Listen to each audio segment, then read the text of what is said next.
Hello students, पिछली video में हमने पढ़ा था उपसर्ग। आज हम पढ़ेंगे प्रत्यय।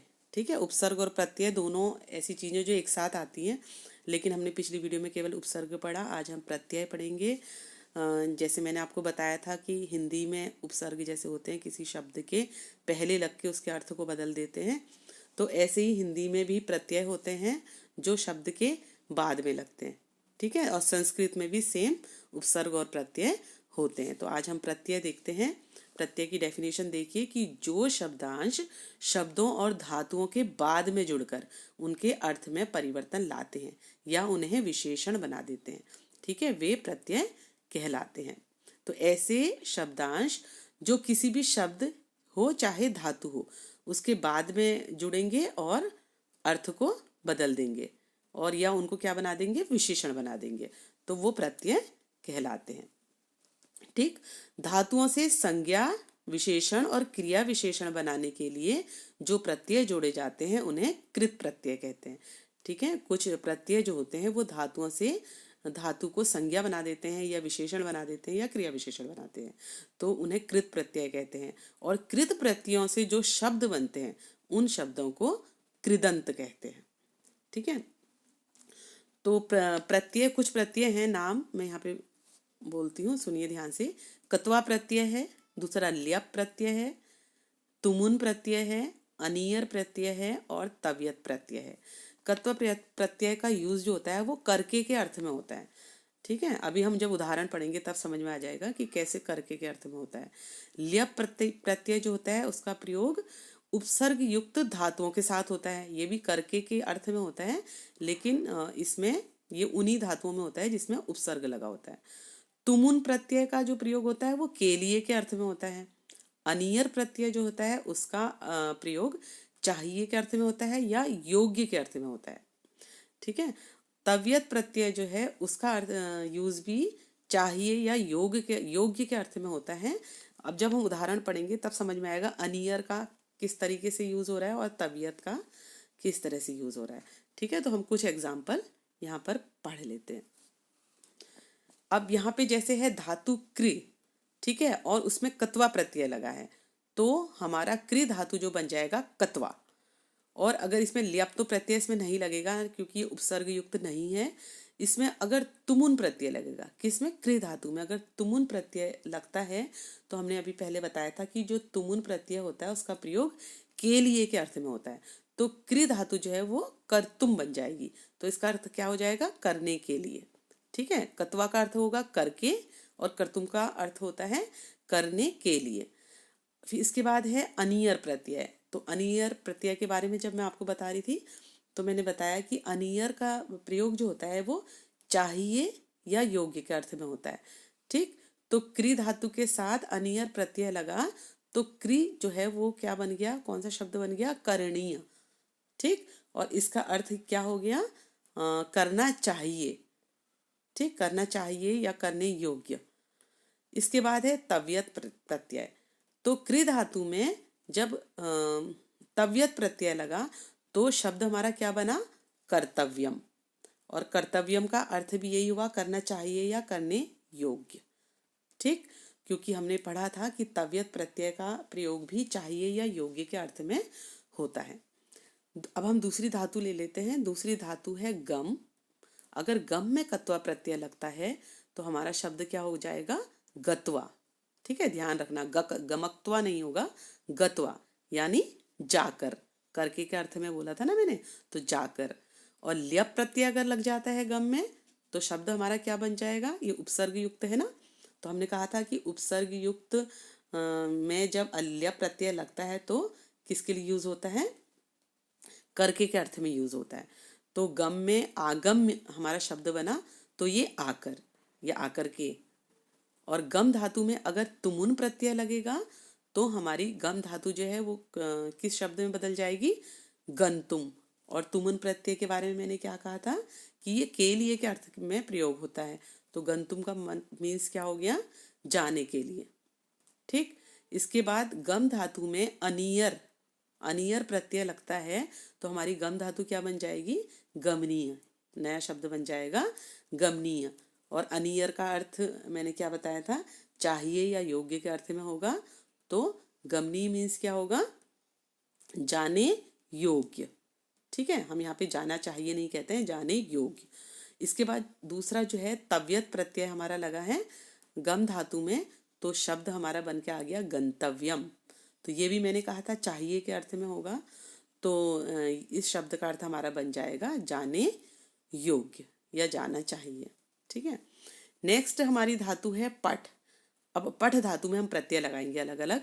पहले हमने लगाया कत्वा प्रत्यय पठ धातु में, तो हमारा शब्द क्या बन के आया, पठित्वा।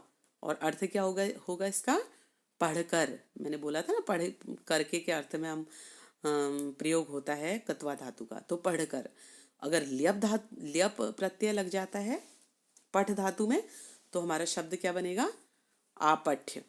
ठीक है, और ल्यप धातु में हमने क्या बताया था, ये भी करके के अर्थ में यूज होगा, और क्योंकि इसमें उपसर्ग लगा हुआ है आ उपसर्ग, इसलिए यहाँ पे ये यूज हुआ है। इसके बाद प्रत्यय हमारा तुमुन प्रत्यय। तुमुन प्रत्यय लगा हमारा पठ धातु में, तो शब्द क्या बन के आया, पठितुम। और तुमुन के लिए क्या बोला था, ये के लिए के अर्थ में यूज होता है।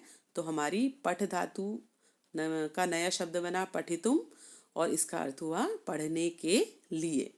अब अनियर प्रत्यय हम लगाते हैं पठ धातु में, तो नया शब्द बन के आता है पठनीय, यानी पढ़ने योग्य। ठीक, और तव्यत प्रत्यय हम लगाते हैं पठ धातु में, तो नया शब्द बनेगा पठितव्यम, यानी पढ़ना चाहिए। ठीक है, चाहिए के अर्थ में हमने इसे यूज किया। इसके बाद हमारी धातु आती है भू। ठीक है, भू धातु को जब हम क्रिया में बदलते हैं तो भव यूज करते हैं हम। ठीक है, तो इसमें कत्वा प्रत्यय हम लगा रहे हैं भू धातु में, तो हमारा नया शब्द बन के आया भूतवा। और अगर हम ल्यप प्रत्यय लगा रहे हैं भू धातु में, तो हमारा शब्द बन के आया नया संभूय। ठीक है, यहाँ पे भू ही यूज हो रहा है, भव यूज नहीं हो रहा है। ये शब्द के अकॉर्डिंग अलग अलग होता है, कहीं पे भव भी यूज हो सकता है, जब इसकी क्रिया बनेगी पूरी तो भवती होता है। ठीक, तुमुन प्रत्यय लगा रहे हैं हम भू धातु में, तो हमारा हो रहा है भवितुम। देखो यहाँ पे भव हो गया। ठीक है, भू का भव हो गया है, भवितुम, होने के लिए। इसके बाद अनियर प्रत्यय हमने भू धातु में लगाया, तो भवनीय, यानी होने योग्य। तव्यत प्रत्यय लगाया भू धातु में, तो शब्द बना भवितव्यम, यानी होना चाहिए। ठीक है, ये 4 प्रत्यय हमने पढ़े, हम थोड़े से और पढ़ लेते हैं। नम धातु में हम कत्वा प्रत्यय लगा रहे हैं, तो शब्द बन के आया हमारा नत्वा। ठीक है, इसके बाद हम नम धातु में ल्यप प्रत्यय लगाते हैं, तो हमारा शब्द क्या बन के आया, प्रणम्य। ठीक, और फिर इसके बाद हमने तुमुन प्रत्यय लगाया नम में, तो हमारा नया शब्द बन के आया नंतुम। और अनियर प्रत्यय लगाया, तो नया शब्द बन के आया नमनीय। और तव्यत प्रत्यय लगाया, तो नया शब्द बन के आया नंतव्यम। तो नमनीय यानी लाने योग्य, या इसमें जो लास्ट वाला है हमारा तव्यत, ये हमारा चाहिए के अर्थ में यूज होगा। ठीक, नत्वा का मतलब नमस्कार या झुकना, और प्रणम्य प्रणाम करना, वो भी झुकने से मतलब है। नंतुम सब ये झुकने से मतलब है। पहले वाले में हमारा झुक कर हो जाएगा, दूसरे में भी झुक करके होएगा, और तीसरा वाला जो शब्द है हमारा ल्यप प्रत्यय उसमें लगा हुआ है, और ल्यप प्रत्यय में हमने क्या बताया था, करके के अर्थ में है, ये झुक करके। और नमनीय हमने चाहिए या योग्य के अर्थ में बताया था, तो झुकने योग्य, या और लास्ट वाला जो है झुकना चाहिए।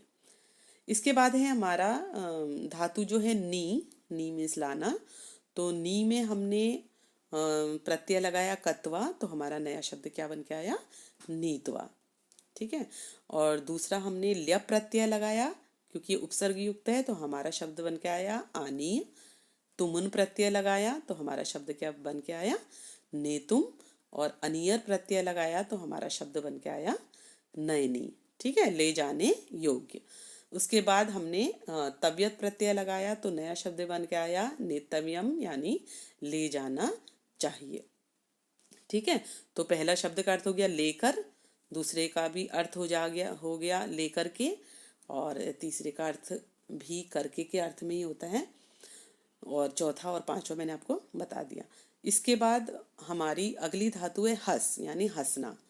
ठीक है, तो हंसना में हम कत्वा प्रत्यय लगा रहे हैं, तो नया शब्द बन रहा है हसित्वा, यानी हंसकर। उसके बाद हम लगा रहे हैं ल्यप प्रत्यय, तो हमारा इसमें ल्यप प्रत्यय नहीं लग रहा है क्योंकि इसमें ये उपसर्ग युक्त धातु नहीं है। इसके बाद हम लगा रहे हैं तुमुन प्रत्यय, तो तुमुन के लिए के अर्थ में होता है, तो हंसने के लिए, हसितुम शब्द बना हंसने के लिए। अनियर प्रत्यय लगाया, हंसनी यानी हंसने योग्य। इसके बाद तव्यत प्रत्यय लगाया, तो हसितव्यम यानी हंसना चाहिए। इसके बाद हम धातु ले लेते हैं दृश्य, और इसमें लगाते हैं कत्वा प्रत्यय, तो हमारा शब्द बन के आएगा दृष्टवा, यानी देखकर। और अगर ल्यप प्रत्यय इसमें नहीं लग रहा है क्योंकि उपसर्ग युक्त धातु नहीं है।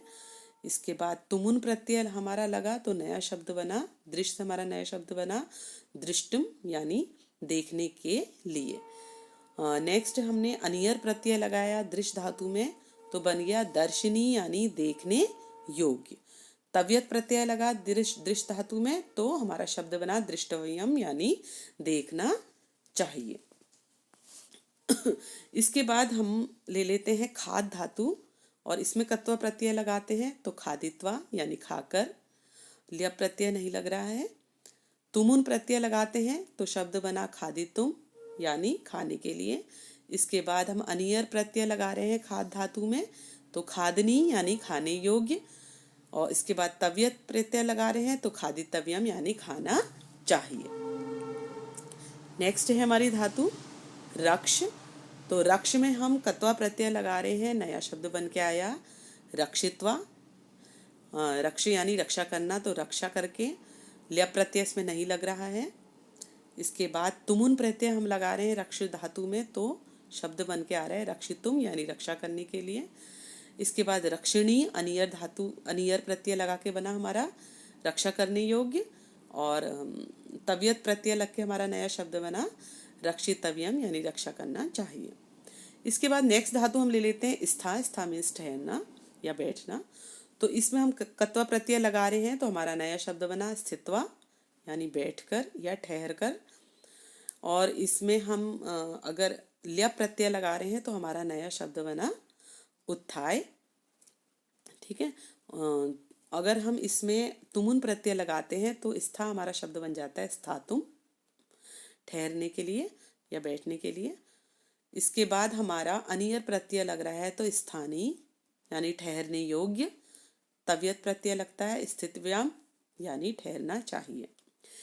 अब हम लास्ट लाइन पढ़ते हैं, लास्ट उदाहरण है ये। लिख धातु हम ले रहे हैं, इसमें हम कत्वा प्रत्यय लगा रहे हैं, तो हमारा नया शब्द बन के आ रहा है लिखित्वा, यानी लिखकर। और उपसर्ग युक्त ये नहीं है, इसलिए इसमें ल्यप प्रत्यय नहीं लगेगा। तुमुन प्रत्यय अगर हम इसमें लगाते हैं, तो हमारा नया शब्द बनता है लिखितुम, यानी लिखने के लिए। और अगर लिख धातु में हम प्रत्यय लगा रहे हैं अनियर, ठीक है, अनियर प्रत्यय अगर लगाया, तो नया शब्द बना लेखनी, यानी लिखने योग्य। और अगर हमने तव्यत प्रत्यय लगाया लिख धातु में, तो हमारा शब्द बन के आया लेखित्व्याम, यानी लिखना चाहिए। ठीक है, तो ये हमने प्रत्यय आपको बताएं, प्रत्यय की डेफिनेशन आपको समझ में आ गई होगी, उसे याद कर लेना। और जितने भी प्रत्यय हैं, जो भी हमने कत्वा प्रत्यय की बात की, ल्यप प्रत्यय की बात की, तुमुन प्रत्यय की बात की, अनियर प्रत्यय की बात की, और तव्यत प्रत्यय की बात की। अब आपको समझ में हो गया कहाँ पे ये यूज़ होगा, लेकिन जब आप इसको बार बार पढ़ोगे तभी आप इसको यूज़ करना सीखोगे। ठीक है, तो ये प्रत्यय चैप्टर यहीं पे ख़त्म होता है। Thank you.